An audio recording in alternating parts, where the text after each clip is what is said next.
ഒരു ഉമ്മയുടെ മഹത്വം, ഒരു സ്ത്രീയുടെ മഹത്വം ആയിഷ ബീവി പറയുകയാണ്.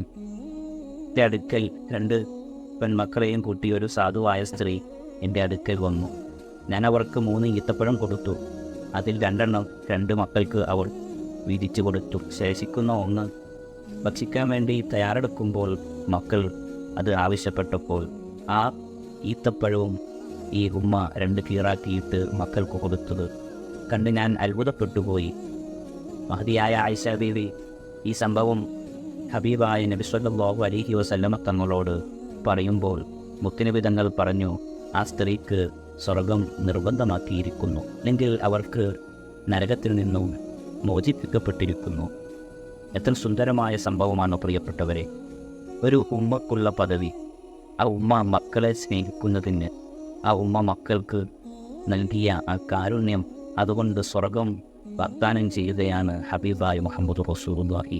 ഒരു സ്ത്രീയുടെ, ഒരു ഉമ്മയുടെ മഹത്വമാണ് ഇവിടെ നാം പഠിക്കുന്നത് പ്രിയപ്പെട്ടവരെ. ആതുരഹൃദയം എന്ന് പറഞ്ഞാൽ അത് സ്നേഹത്തിൻ്റെ നീരുറവയാണ്. പകരം വെക്കാൻ ഈ ലോകത്ത് ഒന്നും തന്നെയില്ല. ഈ മാതാവായി കഴിഞ്ഞാൽ അവളുടെ ഹൃദയം നിർഭരമാവുകയാണ്. അതുകൊണ്ട് തന്നെയാണ് ഉമ്മയുടെ കാൽച്ചുവട്ടിലാണ് സ്വർഗം എന്ന് പറയുന്നത്.